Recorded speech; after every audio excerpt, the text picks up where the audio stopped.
How's it going, everyone? Ajax the Mister here, and today we have another boss impression for Persona 5. In case you guys are kind of new to the table, just a quick overview. I basically go over what my first impressions are regarding a particular boss fight in Persona 5. If you guys haven't been keeping up with these videos, be sure to catch up with them in my gaming playlist. And yeah, so let's get straight into what exactly I think about with this boss fight. Now, if we're just gonna talk about design, let's just go straight into how the boss looks like. I'm gonna be honest with you guys, I was not that impressed in terms of just the appearance of the boss fight. Now, let's just give a quick explanation as to who this guy is, and then maybe we could get into the design part, you know, more nitty-gritty and whatnot. So, basically, the guy that we're fighting is the sensei, or teacher, for the new member in our squad, Yusuke, which you can kind of see him off to the farthest right on my team lineup. He's the one with the fox mask and the fox tail and the cool katana. So, oh, by the way, you're gonna see me pretty much get destroyed in this particular fight right here, but more on that later. Just going straight into the actual lore. So yeah, Madarame is the teacher of Yusuke, whose skills primarily focus in the form of painting. So with Madarame, the twist with him is that he steals or plagiarizes the painting of the students that he brings under his tutelage. So sometimes some student will make something freaking amazing and spectacular, and then he'll be like, I should pass that off as my own work of art, and then ruin the reputation of the student that I stole it from. Once again, another POS, another boss in the Persona boss lineup. So of course, we have to take him up on his defeat. And of course, in terms of Yusuke, how he's related to the boss, Yusuke lived in the house of Madarame while also being his student. And oh, it just gets so much worse from there. Like, yeah, Madarame does steal a bunch of Yusuke's works of art to plagiarize as his own, but there's a few more instances of just, for lack of better words, assholery that this guy does to Yusuke. I don't want to get too into details because I really want you guys to experience this on your own. But yeah, this guy is just a terrible person, so he needs to be taken down. So of course, since the character is heavily involved in the art world and basically paintings in general, of course his boss fight is gonna represent something on that, you know, nature and that caliber. Now we're gonna take a few steps back and go into what I was saying earlier about the design of the boss fight. Now, comparing it on its own to the way Kamoshida's boss fight was, which I have a video on that as well. It came out before this one, and I'll have like maybe a little title card right here. Compared to that fight in terms of the overall design, I have to admit, this particular boss fight is lacking. I mean, yeah, I get it. Madarame is in the art world. He's skilled in painting and whatnot. So his boss, you know, or his shadow, so to speak, in his palace has to do with painting. His mouth's a painting, his nose is a painting, his eyes a painting. But it doesn't really go anywhere beyond that.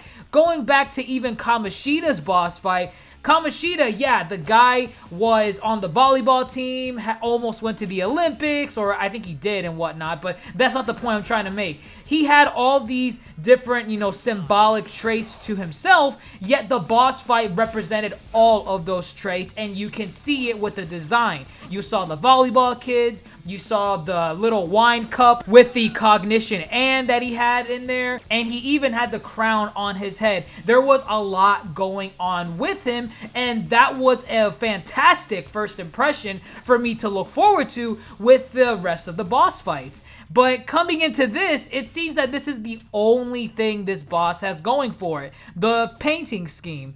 And I was kind of hoping that maybe we could get other things going on with the boss. Like, maybe they could have done something with like a Picasso type of ordeal, where like, since the guy likes to plagiarize so many things, maybe he could have done like a Picasso really messed up painting that would have been really interesting to see. Again, they could have just done a little bit more in different departments to represent who this man is. Again, Madarame is way more than just a character obsessed with art. The same way Kamoshida is way more than a character obsessed with, say, volleyball. The guy has multiple traits, and I believe that Madarame should have had that represented as well. So, moving on from the design, again, I wasn't too impressed since I was really spoiled with the Kamoshida boss fight, but that's just the design itself.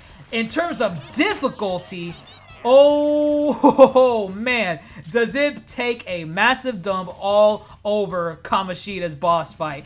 The difficulty in this fight primarily comes from trying to find out what the gimmick with his boss is. As you can see through my playthrough, I was struggling a lot with this boss fight, trying to find out, you know, which attacks were being absorbed, how come, you know, some of my melee attacks were also being absorbed on certain different pieces of his face, which piece of his face to attack first. There was just so many different, you know, factors going into determining which part of his face should I attack and with what ability should I attack it with. So that's where the difficulty of this boss fight came from, and it was a nice mystery to get my teeth into. Now, of course, for thematic reasons, I decided to include Yusuke in this particular boss fight. But as you can see through my playthrough, I am struggling really hard with Yusuke, and with Anne being my only healer,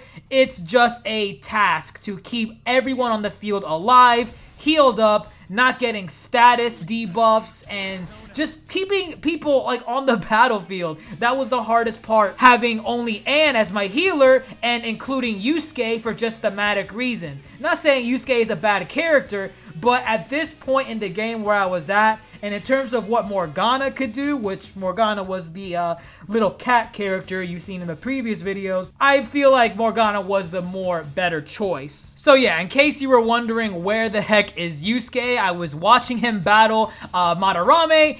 I, you know, basically died way too many times on this boss fight with Yusuke on my party, and I switched him out for Morgana, having 2 healers, and with Ryuji being, you know, the big physical guy. But right here, what you just saw was another strategy implemented similar to the Kamoshida fight when you knocked off his crown. This particular moment is where basically Ryuji slathers the boss in what is essentially a status enhancer, which in layman's terms basically enhances my already OP elemental abilities. So say for example, if I used a wind attack and it did 40 damage before, now that this guy is splattered in ink, it's probably gonna do like 80 to 100. Just, you know, a hypothetical, throwing it out there. It's gonna do way more damage. So I was super excited to destroy this boss that was giving me such a hard time trying to figure out how exactly to defeat it. And of course, when you drop certain pieces, sometimes those pieces, you know, start to resurrect each other, and then you have to go through the whole ordeal of,